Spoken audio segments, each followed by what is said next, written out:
Good morning, dear all. Our today's topic is United Nations quiz, which is lesson number 11.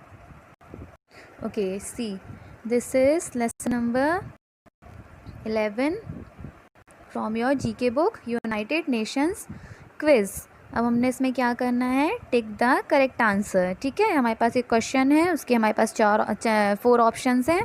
क्या करना है हमें, statement को read करना है, मींस क्वेश्चन को रीड करना है, और 4 में से जो भी करेक्ट है उसका बस हमें उसमें टिक करना है. ठीक है, तो चलो स्टार्ट करते हैं. फर्स्ट क्वेश्चन क्या है, directly after World War II, the countries came together to form a world government.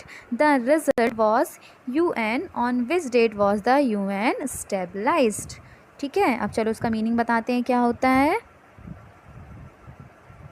तो इसका मीनिंग ये होता है कि जो वर्ल्ड वॉर 2 हुई थी तो जस्ट उसके बाद देश एक विश्व सरकार बनाने के लिए एक साथ आए थे. ठीक है, जो देश थे वो विश्व सरकार बनाने के लिए एक साथ आए थे. तो उसका रिज़ल्ट ये था कि वो संयुक्त राष्ट्र बन गया. ठीक है, संयुक्त राष्ट्र बन गया. अब संयुक्त राष्ट्र किस डेट में बना, किस डेट में स्थापित किया गया, किस डेट में वो स्टेबलाइज्ड हुआ, तो वो हमको डेट बतानी है इसमें. ठीक है ना, तो इसके आपके पास 4 ऑप्शन है, ABCD. ठीक है ना, तो इसका राइट आंसर क्या है, ए. राइट आंसर क्या है इसका, ए, अक्टूबर 24, 1945. क्या आंसर है, अक्टूबर 24, 1945. फटाफट से टिक कर लो. आई होप बेटा आप लोग पढ़ रहे हो तो आपके सामने आप बुक ओपन होगी आपकी, है ना. प्लीज़ बुक ओपन करके बैठो, उससे ज़्यादा अच्छे से क्लियर होता है. मैं आपको बार बार बोलती हूँ कि प्लीज़ बेटा बुक ओपन करके बैठा करो. ठीक है ना, आई होप सबके सामने जीके बुक ओपन होगी. ठीक है, चलो नेक्स्ट क्वेश्चन में चलते हैं. नाउ सेकेंड इज, मैं थोड़ा सा ब्राइट लिखूँ. Okay, now second one is, which organ of the UN is like a parliament of nations which meets to consider the world's most pressing problems. Okay, अब इसका meaning देखते हैं क्या होता है. इसका मीनिंग ये है कि संयुक्त राष्ट्र का कौन सा अंग राष्ट्रों की संसद की तरह है. ठीक है, जो दुनिया की सबसे ज़्यादा प्रेशर, मतलब सबसे ज़्यादा दबाव वाली प्रॉब्लम्स पर विचार करने के लिए मिलता है. ठीक है ना, इसका हिंदी में मीनिंग ये होगा. इसके भी आपके पास 4 ऑप्शन है, ABCD. तो करेक्ट आंसर इसका क्या है, the general assembly, which is D. Right answer is D, the general assembly. Okay, clear हुआ. ओके, हम मूव करते हैं. हमारा नेक्स्ट क्वेश्चन क्या है वो देखते हैं. Okay, now third is, UNESCO is a part of UN, aim to improve education throughout the world by building schools, training teachers, supplying equipment and so on. What does the acronym UNESCO stand for? इसका meaning ये है कि जो UNESCO ये है, ये UN का एक पार्ट है. ठीक है, जिसका जो एम है वो स्कूल में, मतलब स्कूल की बिल्डिंग बनाना, टीचर्स को ट्रेनिंग देना, और जो भी स्कूल वगैरह में हमें चाहिए होता है, जितने भी उपकरण होते हैं उनको ला कर देना है ना, उनकी पूर्ति करना, और उनको बनाकर दुनिया भर में मतलब पूरे वर्ल्ड में एजुकेशन में सुधार करना. ये उसका क्या है, ये मेन एम है. किसका, UNESCO का. ठीक है, इसके लिए जो ये यूनेस्को है, इसको हम यूनेस्को बोलते हैं शॉर्ट फॉर्म में.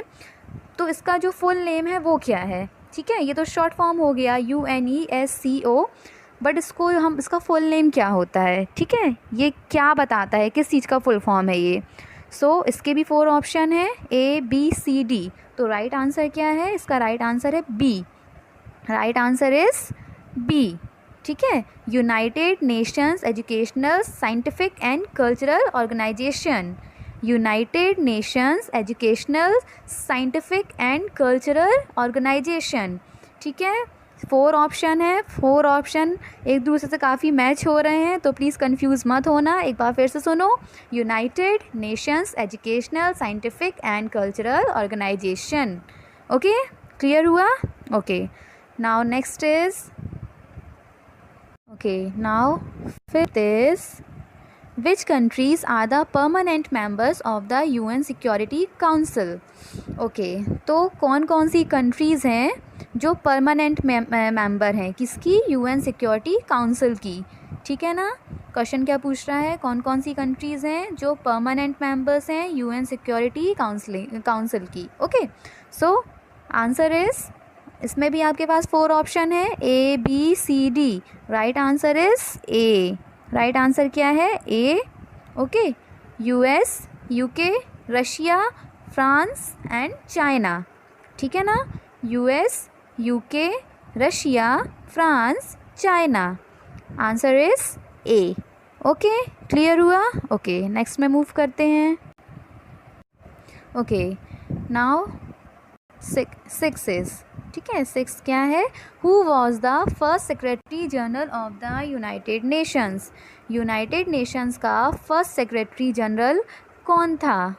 ठीक है, सो इसमें भी आपके पास 4 ऑप्शन है, A B C D। Answer is D, Trygve Lie of Norway. Answer is D, Trygve Lie of Norway. Okay okay okay, now 7th is, 7th, ठीक है, what is the name of the United Nations specialized agency which is committed to protecting children's right and improving the health of education of young people?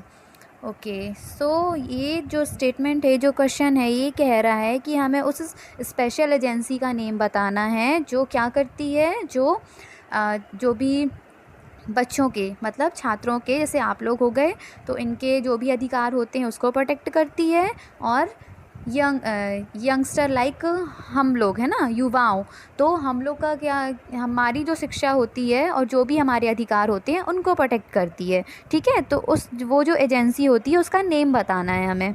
तो इसमें भी आपके पास क्या है, 4 options हैं, A B C D। So answer is A, United Nations International Children's Emergency Fund. ठीक है, तो वो जो एजेंसी होती है जो ये सब करती है उसका नेम क्या है? United Nations International Children's Emergency Fund. Okay okay okay, chapter finish करने के पहले फटाफट से ये बॉक्स तो मैंने क्लियर किया ही नहीं आप लोगों को, है ना, ये मैंने साइज स्किप कर दिया। ये अब क्लियर कर देती हूँ कि ये क्या है। ठीक है, वरना आप बोलोगे कि मैम ने लेसन का इंट्रो ही नहीं दिया। ऊपर तो इंट्रो ही होता है ना येलो बॉक्स में हमेशा, है ना, ये हमारे चैप्टर का इंट्रोडक्शन ही होता है। ठीक है ना, मैं जल्दी जल्दी में शायद मैंने स्किप कर दिया। देखो क्या होता है, येलो बॉक्स पढ़ रही हूँ। ठीक है, the United Nations is an important organization having representations from almost all nations in the world. UN is tasked to create and maintain cooperation, order and above all peace among all the nations. Learn more about this important international organization. Okay, अब इसका meaning ये होता है कि आप ये सोच रहे होगे कि यूएन होता क्या है। यूएन हमने पढ़ तो लिया, बट ये होता क्या है?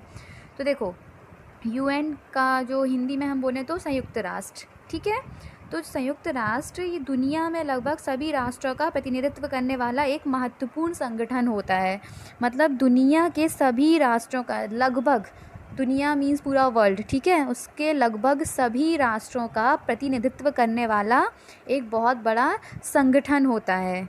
ठीक है ना, बहुत बड़ा संगठन होता है, इम्पॉर्टेंट ऑर्गेनाइजेशन होता है।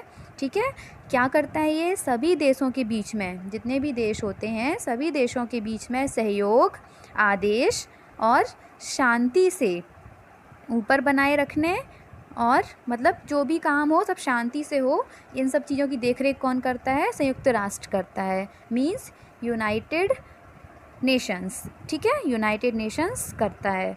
ठीक है ना, अब समझ में आया ना कि यूनाइटेड नेशंस होता क्या है? हमने पूरा उसी के बारे में पढ़ा है, यूएन के बारे में पढ़ा है, तो अब तो क्लियर हो गया होगा ना कि यूएन क्या होता है ये। ठीक है ना, ओके, तो यहाँ पे हमारा चैप्टर फिनिश हो जाता है। ठीक है, आई होप आपको क्लियर हो गया होगा। इसका PDF आपको मिल जाएगा क्लासरूम ऐप में, और आई होप आपको क्लियर हो गया होगा, ठीक है ना, अच्छे से हो गया होगा, ठीक है ना। इफ़ कोई डाउट है तो मुझे आप कमेंट बॉक्स में पूछ सकते हो, तो मैं क्लियर कर दूँगी, ठीक है ना। Okay bye bye, take care, मिलते हैं नेक्स्ट वीडियो में। Thank you.